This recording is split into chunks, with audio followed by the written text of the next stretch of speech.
Hello guys, welcome to focus with us. और हमारी world geography की सीरीज़ जो ऑप्शनल यूपीएससी के लिए चल रही है, उसमें आज हमारा टॉपिक है महाद्वीप एवं प्रायद्वीपीय भूपटल के उच्चवच। उच्चावच क्या होता है? महाद्वीप देखेंगे जो हमारे 7 महाकॉन्टिनेंट हैं, प्रायद्वीप देखेंगे, उसके बाद उच्चावच। उच्चावच में आपके जैसे आपका हिमालय हो गया, ठीक है, नदियाँ हो गई और जलप्रपात हो गए। ये इम्पॉर्टेंट पॉइंट जो बनते हैं आपके मेनली वर्ल्ड ज्योग्राफी से, वहाँ से क्वेश्चन हम आपको इसमें डायरेक्ट बताएंगे, ठीक है।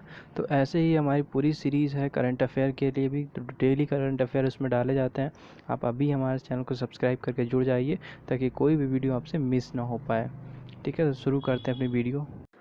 तो यहाँ पे देखिए हमारे पास ये मैप है। मैप में महाद्वीपों के बारे में बात की जाए तो महाद्वीप आपके कितने हैं? 7। तो पूरे वर्ल्ड में 7 महाद्वीप ऐसे माने जाते हैं जिन्हें हम कहते हैं कॉन्टिनेंट। अब यहाँ पे देखिए आपके 7 महाद्वीप क्या क्या है, लोकेशन देख लीजिए पूरे वर्ल्ड मैप में। तो ये है आपकी एशिया महाद्वीप, ये है यूरोप, उसके नीचे है अफ्रीका, और उसके एशिया के नीचे है आपका ऑस्ट्रेलिया। फिर उसके आपका देखिए लेफ़्ट में है उत्तरी अमेरिका, दक्षिणी अमेरिका, फिर है आपका अंटार्कटिका, ठीक है। तो ये 7 के 7 महाद्वीप आपको याद रखने हैं, उनकी लोकेशन। इसीलिए मैंने इस डायग्राम में आपको समझा दिया इस मैप में, ताकि आप आसानी से उन्हें याद रख सकें कि उनकी लोकेशन कहाँ पे है, किसके नीचे क्या है। सीक्वेंस हम बाद में बताएंगे कि बढ़ते हुए क्रम में, ठीक है। सबसे छोटा कौन सा है, उससे छोटा कौन सा है, वो हम जब पढ़ाएंगे तब आपको धीरे धीरे बताते रहेंगे।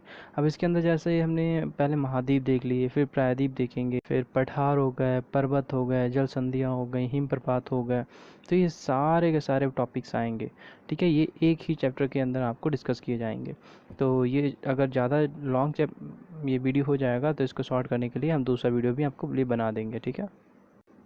कुल महाद्वीपों की संख्या अगर पूछी जाती है तो कुल महाद्वीपों की संख्या 7 है। और चौथा महाद्वीप, यानी कि चौथा महाद्वीप आपका इस तरह से चौथा पांचवा कॉन्टिन्यूस, कभी कभी सीक्वेंस भी पूछा जाता है कि चौथा महाद्वीप कौन सा है, पांचवा महाद्वीप कौन सा है, ये या इसके बढ़ते क्षेत्रफल के अनुसार इसे व्यवस्थित कीजिए। ऐसे क्वेश्चन आपके यूपीएससी या स्टेट लेवल एग्जाम में बनते हैं, ठीक है। तो हम यहाँ पे पढ़ने वाले हैं लार्ज के बाद, यानी ज़्यादा क्षेत्रफल के साथ साथ कम क्षेत्रफल वाले, यानी अवरोही क्रम में हम यहाँ पे सारे जो महाकॉन्टिनेंट हैं या महाद्वीप हैं उनको देखने वाले हैं। तो पहला है हमारा एशिया महाद्वीप। तो एशिया महाद्वीप है, तो एशिया महाद्वीप को सभी धर्मों की आर्द्र भूमि भी कहा जाता है। सभी धर्मों की आर्द्र भूमि क्यों कहा जाता है? क्योंकि यहाँ पर अनेक लोग, अनेक अनेक निवासों के और अनेक अनेक जातियों के लोग यहाँ पे अनेक अनेक धर्मों को मानते हैं। अब ऐसे समझ लीजिए डाइवर्सिटी बहुत है यहाँ पे, और इसमें 49 कंट्रीज़ हैं, आपको ये भी समझना है।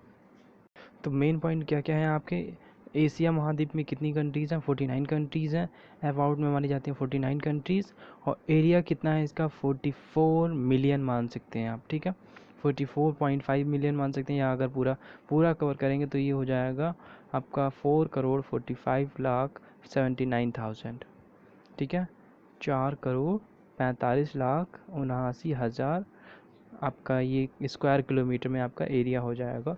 ये एशिया महाद्वीप का है। पॉपुलेशन देखी जाए तो ये आपका हो जाएगा 460 बिलियन, ठीक है। और 456 बिलियन, ठीक है, सॉरी, 456 बिलियन पॉपुलेशन इसकी हो जाती है। ये बिलियन में है, मिलियन में नहीं है। अब ये सेकंड अफ्रीका, यानी सेकंड है हमारा अफ्रीका महाद्वीप। अब सेकंड अफ्रीका महाद्वीप है तो सेकंड जो है दूसरा सबसे बड़ा महाद्वीप है। पहला हमारा एशिया हो गया, फिर हो गया अफ्रीका।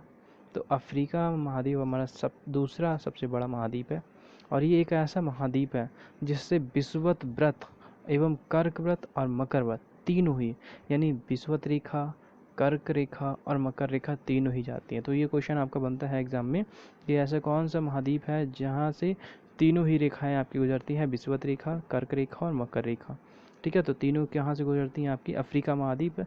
और ये भी क्वेश्चन घूमा के पूछा जा सकता है कि ऐसी कौन सा नंबर का महाद्वीप है जिससे तीनों रेखाएं पूछी जा सकती हैं, मतलब तीनों रेखाएं गुजरती हैं। तो आपसे पूछा जाता है पहला, दूसरा, तीसरा, चौथा। तो आपको पता होना चाहिए किस महाद्वीप से गुजरती है, अफ्रीका महाद्वीप से। और ये कौन से नंबर का, सबसे लार्जेस्ट नंबर का है? सेकेंड लार्जेस्ट है, ठीक है। तो इसमें ये है। फिर आपके पास कितनी कंट्रीज़ हैं? इसमें 54 कंट्रीज़ हैं। और इसका एरिया देखा जाए तो एरिया हो जाएगा 30.3 मिलियन किलोमीटर स्क्वायर। 33 आप मान सकते हैं 30.3 मिलियन स्क्वायर किलोमीटर। और ये पूरे अर्थ का लगभग 6% अर्थ का सरफेस जो है कवर करती है। जितना भी अर्थ का सरफेस एरिया है उसका 6% एरिया कवर करती है अफ्रीका महाद्वीप। ठीक है, तीसरा है हमारा उत्तरी महाद्वीप, उत्तरी अमेरिका। तो थर्ड लार्जेस्ट महाद्वीप हमारा है उत्तरी अमेरिका। तो उत्तरी अमेरिका को नई दुनिया का देश भी कहा जाता है, याद रखना है आपको। नई दुनिया का देश किसे कहा जाता है? उत्तरी अमेरिका को कहा जाता है। ये क्वेश्चन बन चुका है एग्ज़ाम 2015 में, आपको ये समझना है 2015 में ये क्वेश्चन बना हुआ है। और इसके दक्षिणी भाग में पश्चिम द्वीप समूह या वेस्ट इंडीज है। ठीक है, इसके दक्षिणी भाग में क्या है? पश्चिमी द्वीप समूह या वेस्ट इंडीज। ये सारे इंपॉर्टेंट पॉइंट मैंने केवल यहाँ पे नोट किए हैं जो आपके एग्ज़ाम से रिलेटेड इंपॉर्टेंट है। ठीक है, और इसमें 23 कंट्रीज़ हैं। कितनी कंट्रीज़ हैं? 23। और इसका एरिया देखा जाए तो 24 मिलियन किलोमीटर स्क्वायर। कितना एरिया है? 24 मिलियन किलोमीटर स्क्वायर इसका एरिया है। तो बस आपको ये बातें याद रखनी है। फिर चौथा है हमारा दक्षिणी अमेरिका। दक्षिणी अमेरिका चौथा बड़ा महाद्वीप है। और यहाँ पे देख लीजिए पनामा जल संधि से उत्तरी अमेरिका से जुड़ा हुआ है। एक जल संधि है। जल संधि का मतलब ऐसे दो स्टेट यानी दो राज्य जिनके बीच कोई नदी बहती है, जब उसको क्या मान लिया जाता है? बॉर्डर मान लिया जाता है, तब उसको कहा जाता है जल संधि। ठीक है, याद रखिएगा आप ये। तब क्या है? तो पनामा जो जल संधि है किन दो देशों के बीच है? उत्तरी अमेरिका और दक्षिणी अमेरिका। याद रखिएगा, ये क्वेश्चन कई बार पूछा जा चुका है एग्ज़ाम में, चाहे वो एसएससी का हो, चाहे यूपीएससी का हो, और चाहे फिर आपका रेलवे तक में भी ये क्वेश्चन पूछे जा चुके हैं कि दक्षिणी अमेरिका और उत्तरी अमेरिका किस जल संधि से जुड़े हुए हैं? तो पनामा जल संधि से जुड़े हुए हैं। ठीक है, और लैटिन अमेरिका, यहाँ पे देखिए दक्षिण अमेरिका में लैटिन अमेरिका है। लैटिन अमेरिका एक छोटा सा पार्ट है आखिर दक्षिणी अमेरिका का ही। ठीक है, इसमें क्या कौन कौन से पार्ट आते हैं? जैसे दक्षिण अमेरिका, मध्य अमेरिका और मैक्सिको और वेस्ट इंडीज। इस पूरे ग्रुप को बोला जाता है लैटिन अमेरिका। तो आप याद रखिएगा, कभी क्वेश्चन बनता है आपसे, लेकिन लैटिन अमेरिका में कौन कौन से देश आते हैं? दक्षिणी अमेरिका, मध्य अमेरिका, मैक्सिको, वेस्ट इंडीज। ठीक है, फिर है रियो ग्रांडे नदी। अब रियो ग्रांडे नदी क्यों इम्पोर्टेंट है? जो एंग्लो अमेरिकी और लैटिन अमेरिकी ये संस्कृतियों को अलग करती है।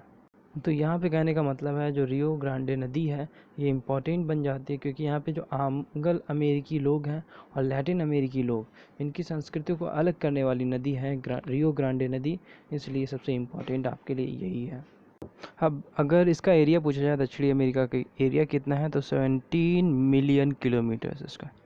ठीक है, तो 17 मिलियन किलोमीटर स्क्वायर दक्षिणी अमेरिका का एरिया है। और इसमें 12 कंट्रीज़ हैं। कितनी कंट्रीज़ हैं? 12 कंट्रीज़ इसमें हैं, याद रखिएगा। ठीक है, नेक्स्ट है अंटार्कटिका। इसे श्वेत महाद्वीप भी बोला जाता है बिकॉज अंटार्कटिका कैसी है? बिल्कुल बर्फ़ से ढका हुआ एरिया है जो बिल्कुल दक्षिण में है। ठीक है, तो वहाँ पे सूरज की रोशनी कब पहुँच पाती है, इसलिए वहाँ पे दिन और रात जो होती है मोस्टली रात बहुत ज़्यादा होती है, दिन कम होता है, इसीलिए वहाँ पे सूरज की रेज नहीं पहुँच पाने के कारण इसे श्वेत महाद्वीप भी कहा जाता है। और इसमें कंट्रीज़ की संख्या देखी जाए तो 0। तो आपसे क्वेश्चन में ऐसे भी पूछा गया है, एक शायद मुझे कंफर्म नहीं है, लेकिन हाँ क्वेश्चन इससे आ चुका है कि ऐसा कौन सा महाद्वीप है जिस पे एक भी कंट्रीज़ नहीं है। ठीक है, एक भी कंट्रीज़ नहीं है, तो वो ऐसा कौन सा देश है? अंटार्कटिका। तो पांचवा सबसे बड़ा महाद्वीप कौन सा है? अंटार्कटिका। फिर आता है छठा सबसे बड़ा महाद्वीप, कौन सा है? यूरोप महाद्वीप। तो यूरोप छठा सबसे बड़ा महाद्वीप है। उत्तरी गोलार्ध का सबसे छोटा महाद्वीप भी ऐसे बोल सकते हैं। मतलब आपको पता है अर्थ ऐसे है और इसको 2 पार्ट में डिवाइड किया, ये दक्षिणी गोलार्ध है, ये उत्तरी गोलार्ध है, ये नॉर्थ पोल है ना, ये साउथ पोल है। तो दक्षिणी गोल यानी उत्तरी गोलार्ध का सबसे छोटा पॉइंट, सबसे छोटा जो महाद्वीप है वो आपका यूरोप है। अगर पूरी कंट्री का पूछें, पूरे वर्ल्ड का, तो वर्ल्ड का छठा है। ठीक है, क्योंकि इससे नीचे यहाँ पे ऑस्ट्रेलिया है, तो ऑस्ट्रेलिया 7वें नंबर पे आ जाता है यहाँ पे देखिए। तो इसका यूरोप का देख लेते हैं। तो यूरोप का जो एरिया है लगभग 10 मिलियन किलोमीटर स्क्वायर, और यहाँ पे 50 सॉवर्जन यानी कि स्टेट्स हैं। सॉवर्जन स्टेट मीन्स होता है कुछ ऐसे कंबाइंस कंट्रीज़ जैसे यूएनओ हो गया या आपकी यूरोपियन मेंबर कंट्रीज़ हो गई। तो इस तरह की जो कंट्रीज़ हैं उन्हें सॉवर्जन स्टेट्स बोला जाता है। ठीक है, तो कितनी है यहाँ पे? 50। तो ऑस्ट्रेलिया अब सबसे छोटा महाद्वीप है पूरे वर्ल्ड का, वो है ऑस्ट्रेलिया महाद्वीप। ऑस्ट्रेलिया महाद्वीप में देखिए विश्व का सबसे छोटा महाद्वीप या द्वीपीय महाद्वीप, इसको द्वीपीय महाद्वीप भी बोलते हैं, पूर्णतः दक्षिणी गोलार्ध, ये पूरी तरह से दक्षिणी गोलार्ध में है। बाकी कुछ ऐसे भी हैं जो दक्षिणी और कुछ दक्षिणी में है, कुछ नॉर्थ में है, कुछ ईस्ट में है, लेकिन ये पूरी तरह से दक्षिणी गोलार्ध में है। ऑस्ट्रेलिया देखिए, ऑस्ट्रेलिया महाद्वीप में ऑस्ट्रेलिया है, न्यूजीलैंड है, व आसपास के देश ये सारे आते हैं ऑस्ट्रेलिसिया। ऑस्ट्रेलिसिया के अंदर आते हैं ये सारे महाद्वीप, जो ऑस्ट्रेलिया हो गया, न्यूजीलैंड हो गया और आसपास के छोटे छोटे द्वीप। ठीक है, इसका एरिया अगर पूछा जाए तो 7.692 मिलियन किलोमीटर स्क्वायर, और इसमें 6 स्टेट हैं और 14 कंट्रीज़ हैं, लगभग इसमें 14 कंट्रीज़ हैं। ठीक है, ऑस्ट्रेलिया महाद्वीप में कितनी कंट्रीज़ हैं? 14 कंट्रीज़ हैं, आपको ये याद रखना है। फिर आता है हमारा पर्वत। तो माउंटेन क्या है? माउंटेन्स जो है पृथ्वी की सतह का द्वितीय क्रम मतलब सेकंड ऑर्डर के उच्चावच, मतलब उच्चावच बोल सकते हैं, यानी कि उठे हुए भाग। ठीक है, तो ये ऐसे ऊंचे स्थल भाग होते हैं जिनकी ढलान तीव्र होती है, और जो शिखर होता है मतलब उसकी जो चोटी होती है उनका क्षेत्र जो होता है, क्षेत्रफल बहुत ही कम होता है। तो ऐसे प्लेसेस को कहा जाता है पर्वत। देखिए यहाँ पे ये ऐसे बनते हैं। ठीक है, तो ये इस तरह से आपके पर्वत बनते हैं। यहाँ पे जो इनकी ढलान ज़्यादा होती है और यहाँ पे इनका क्षेत्रफल इन कंपैरिजन टू अदर इधर पोजीशन बहुत बहुत बहुत कम होता है। एक व्यक्ति भी खड़ा नहीं हो सकता इस पे। ठीक है, किसी किसी तो डायरेक्ट ऐसी होती है, आप खड़े भी नहीं हो सकते, ऐसे ऐसे पहाड़ होते हैं, पर्वत होते हैं। तो आपको याद रखना है, ये निकटवर्ती क्षेत्रों की तुलना में सामान्यतः लगभग 1000 मीटर से भी अधिक ऊंचाई हो सकते हैं ये। अगर पर्वत देखा जाए, यहाँ पे 2 पॉइंट मैंने लिखा है, पर्वत और पहाड़ी। ठीक है, पर्वत और पहाड़ी को दोनों यहाँ पे समझ लीजिए। तो पर्वत क्या होता है? पर्वत की बात की जाए तो लगभग 1000 मीटर से ये अधिक ऊंचे होते हैं। ठीक है, और उससे जो कम ऊंचे होंगे वो आएंगे पहाड़ी में। जिसकी ऊंचाई 1000 मीटर से अधिक होगी वो पर्वत कहे जाएंगे, और जिसकी ऊंचाई 1000 मीटर से कम होगी वो पहाड़ी कहा जाएगा। अब यहाँ पे सारे पॉइंट समझ लीजिए। जैसे एक ही काल में जो निर्मित हो रहे हैं, ठीक है, एक ही टाइम पीरियड में जो पर्वत या पहाड़ निर्मित होते हैं उनको पर्वत श्रेणी कहा जाता है, माउंटेन रेंज कहा जाता है। ठीक है, इनमें बहुत छोटी छोटी घाटियाँ और शिखर होते हैं, और जब ये श्रेणियाँ समानांतर होती हैं और एकाकी मतलब एक ही पर्वत से मिलकर जुड़ी होती हैं तब इन्हें बोला जाता है माउंटेन चेन, जैसे हिमालय की चेन। ठीक है, तो माउंटेन चेन तब बोला जाता है जब एक ही पर्वत की हों, और जब अलग अलग पर्वत एक ही टाइम पे पीरियड पे उगे हों, मतलब साथ में बने हों, तब इन्हें बोला जाता है पर्वत श्रेणी। आपको याद रखना है, पर्वत श्रेणी क्या है, पर्वत श्रृंखला यानी माउंटेन चेन क्या है। अब यहाँ पे देख लीजिए कुछ ऐसे रॉकी पर्वत श्रेणी है। ठीक है, ये कहाँ पे? उत्तरी अमेरिका के प्रशांत तटीय पर्वतीय भाग, ये किसका है? कॉर्डिलेरा। अब यहाँ पे पर्वतों का वर्गीकरण अगर देखा जाए, पर्वतों का वर्गीकरण, तो पर्वतों का वर्गीकरण भी अलग अलग कैटेगरी से अलग अलग किया जाता है। जैसे संरचना के आधार पर पर्वतों का वर्गीकरण पहले हम देखेंगे। तो पहले संरचना के आधार पर वर्गीकरण देखा जाए तो पहला होता है मोड़दार या बलित पर्वत। तो मोड़दार पर्वत क्या होते हैं? इनमें मैंने केवल इंपॉर्टेंट पॉइंट लिखे हैं, समझा मैं अपनी वॉइस के थ्रू रहा हूँ, तो आप समझिए वॉइस के थ्रू, और यहाँ पे देखिए इनके नोट्स बनाइए आप। तो मोड़दार पर्वत इसे या फोल्ड माउंटेन्स भी कहते हैं। तो फोल्ड माउंटेन्स बनते कैसे हैं? ये जो आपका कंप्रहेंसिव फोर्स होता है, जिसे हम हिंदी में बोलते हैं संपीड़नात्मक बल, कंप्रहेंसिव फोर्स। ठीक है, आपने फिजिक्स में अगर पढ़ी होगी तो फिजिक्स में इसका नाम होता है कंप्रहेंसिव फोर्स के द्वारा ये निर्मित होता है मोड़दारी। मतलब जब तेज़ी से किसी चीज़ पे प्रेशर डाला जाता है, ऐसे बंद कर किया जाता है, तो उसमें क्या हो जाता है? मोड़ आ जाता है, जिसके कारण इस चट्टानों का निर्माण होता है। और जब ये प्रेशर पड़ता है, फोर्स पड़ता है, तो इनकी जो ढलान होती है इसे तेज़ी से मोड़ आ जाते हैं, और इसीलिए इसे कहा जाता है मोड़ पर्वत। ठीक है, मोड़दार पर्वत विश्व के सबसे अधिक ऊंचे और सर्वाधिक विस्तृत पर्वत हैं। मतलब यह समझ लीजिए मोड़दार पर्वत होते हैं विश्व के सबसे ऊंचे पर्वत होते हैं।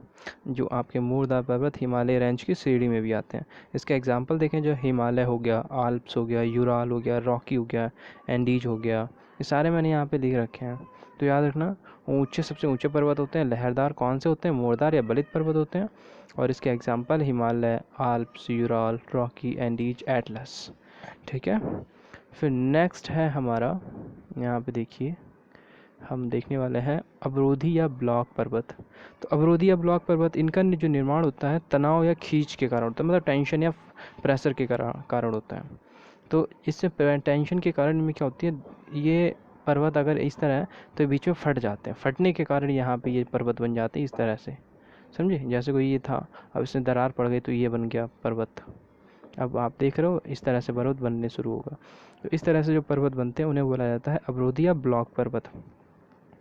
अब कुछ भाग नीचे धंस गया और कुछ भाग ऊपर उठ गया। उठने का भाग मतलब ये वाला जो भाग था ये नीचे धंस गया, बीच वाला ये भाग नीचे धंस गया ऐसे के, और ये वाला तो भाग ऊपर ही रह गया। तो इसलिए यहाँ पे जो पर्वत बनते हैं वो अवरोधी या ब्लॉक पर्वत कहे जाते हैं, आपको याद रखना। तो कैलिफोर्निया का सिरेया, देखिए मैंने आपको दे रखा है श्रेया नेवादा, ठीक है, श्रेया नेवादा जो कैलिफोर्निया पर्वत का सबसे अधिक विस्तृत ब्लॉक पर्वत है। ब्लॉक पर्वत या अवरोधी पर्वत इसको बोल सकते हैं, ठीक है, आपको यहाँ पे याद रखना है। फिर उसके बाद यहाँ पे देखिए इनमें भ्रंश या दरारें बनती हैं। दरारों के ऊंचे भाग को ब्लॉक पर्वत कहा जाता है। जो दरारें हो जाती हैं इनके ऊंचा भाग यही बचता है ना, तो ऊंचा भाग ये बचा है, इसके जो ऊंचे भाग को कहते हैं ब्लॉक पर्वत। अब इसमें कुछ एग्जाम्पल हैं, जैसे बाचास रेंज ब्लॉक पर्वत का ही उदाहरण है। ये कहाँ है, आपकी संयुक्त राज्य अमेरिका का ऊटा प्रांत। देखिए ये सारे क्वेश्चंस आपके यूपीएससी पूछता है, इसीलिए यहाँ पे इम्पोर्टेंट है। बाचास रेंज कहाँ पे है, संयुक्त राज्य अमेरिका का ऊटा पर्वत। बाचास आपका बाज सेज व ब्लैक फॉरेस्ट पर्वत ये कहाँ पे है, यूरोप में। तो ये किस टाइप का पर्वत है, ये आपका ब्लॉक पर्वत है या अवरोधी पर्वत है। फिर है शॉर्ट रेंज, ये पाकिस्तान में, ये भी कैसा है, ब्लॉक या अवरोधी पर्वत है, ठीक है। फिर हम देखते हैं नेक्स्ट गुंबदाकार पर्वत। तो जो गुंबद आकार के पर्वत होते हैं उन्हें गुंबदाकार पर्वत। उत्पत्ति का कारण जो होता है ज्वालामुखी क्रिया व स्थल उभार।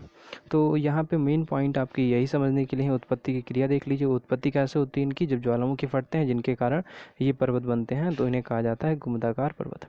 इसके अगर एग्जाम्पल देखे जाए तो अमेरिका में जो पर्वत हैं सिनसिनाटी उभार, ब्लैक हिल्स और विगहन्स, ठीक है। सिनसिनाटी उभार, ब्लैक हिल्स, विगनहर्स, ये आपके सारे क्या हैं, गुंबदाकार पर्वत हैं जो ज्वालामुखी से बनते हैं।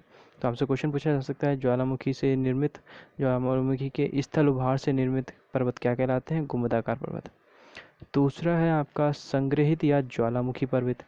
वे संग्रहित या ज्वालामुखी पर्वत, इसमें क्या है, ज्वालामुखी के उद्गार से जो लावा निकलता है और विखंडित पदार्थ जो होते हैं उसमें जो राख होती है, जब ये इकट्ठा हो जाती है किसी एक प्लेस पर और इकट्ठा हो जाती है तब इन्हें बोलते हैं ज्वालामुखी पर्वत।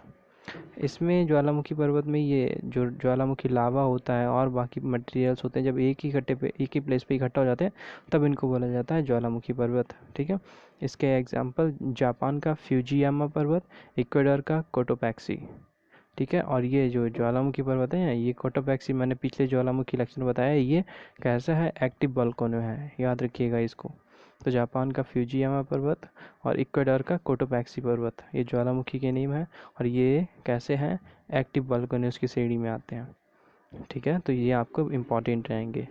फिर है मिश्रित पर्वत या जटिल पर्वत। मिश्रित पर्वत या जटिल पर्वत, तो बनावट में इनकी जो संरचना होती है बहुत ज़्यादा जटिल होती है, तिरछी विरछी टेढ़ी मेढ़ी, कहीं निकले कहीं अंदर धंसे हुए, तो इसलिए इनको बोला जाता है जटिल या मिश्रित पर्वत।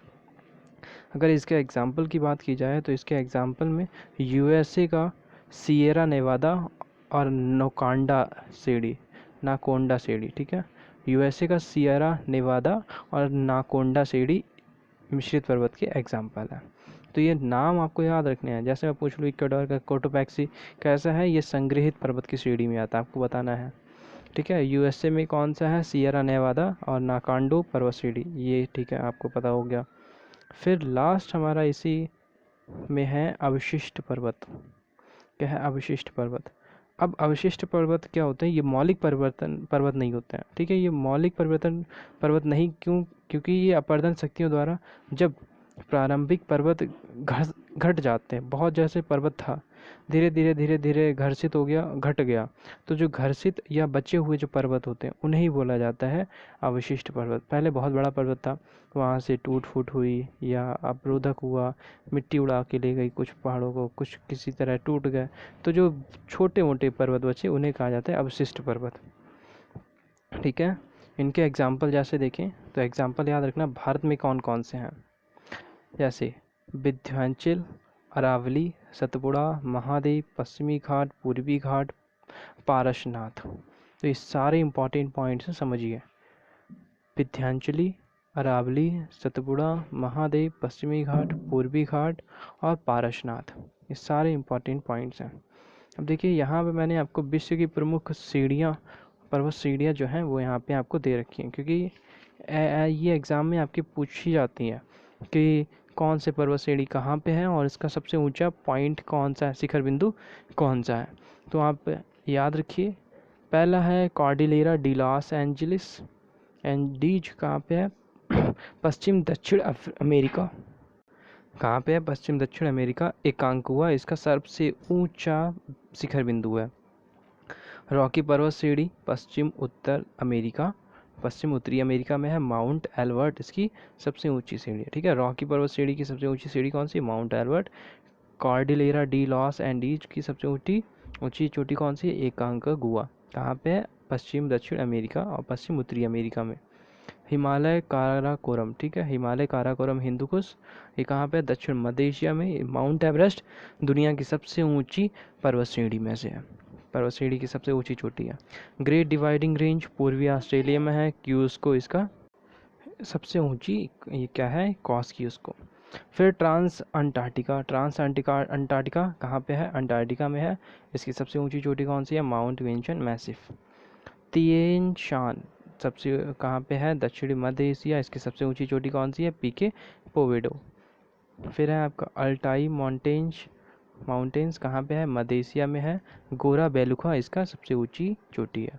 यूराल पर्वत सबसे इम्पोर्टेंट है, यूराल पर्वत मध्य रूस में है और इसकी सबसे ऊंची चोटी है गोरा नेरोडेनिया। ठीक है, ऐसी सारी हम आपको बताएंगे जो भी इम्पोर्टेंट है। यहाँ पे देखिए, फिर है आपका एटलस पर्वत।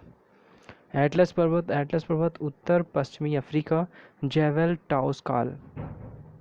आपका फिर पश्चिमी घाट पश्चिमी उत्तर भारत में आता है और इसका सबसे ऊंची चोटी है अनायमुदी। फिर है सिएरा माद्रे ओरिएंटल, मैक्सिको में है ये और इसकी सबसे ऊंची चोटी है ओरिजावा। जाग्रोस पर्वत श्रेणी ईरान में है, इसकी सबसे ऊंची चोटी है जाहकुड। एलबुर्ज श्रेणी ये कहाँ पे है, ईरान में और इसकी सबसे ऊंची चोटी है देमा बंद। फिर है ये आपका सिएरा माद्रे मैक्सिको में है, इसकी सिएरा माद्रे की सबसे ऊंची चोटी है नेवाडो डी कॉलिमा। ठीक है, और फिर यहाँ पे कुछ बची हुई हैं जो इम्पोर्टेंट हैं, जैसे काकेसस सीढ़ी रूस में है, एल्ब्रुस इसकी सबसे ऊंची चोटी है ना। अलास्का जो पर्वत श्रेणी है ये कहाँ पे, अलास्का अमेरिका में और सबसे ऊंची चोटी इसकी माउंट मैकिनले, याद रखना। फिर है आल्प्स पर्वत श्रेणी कहाँ पे है, मध्य यूरोप में पड़ती है और इसकी सबसे ऊंची चोटी माउंट ब्लैंक। तो सारी चोटियाँ इंपॉर्टेंट हैं, सारे पर्वत इंपॉर्टेंट हैं, आप इन्हें याद रखिए। और आई होप इतना आपके लिए काफ़ी है, इतना बड़ा वीडियो। और नेक्स्ट वीडियो इसी के आगे आएगा आपका पर्वत।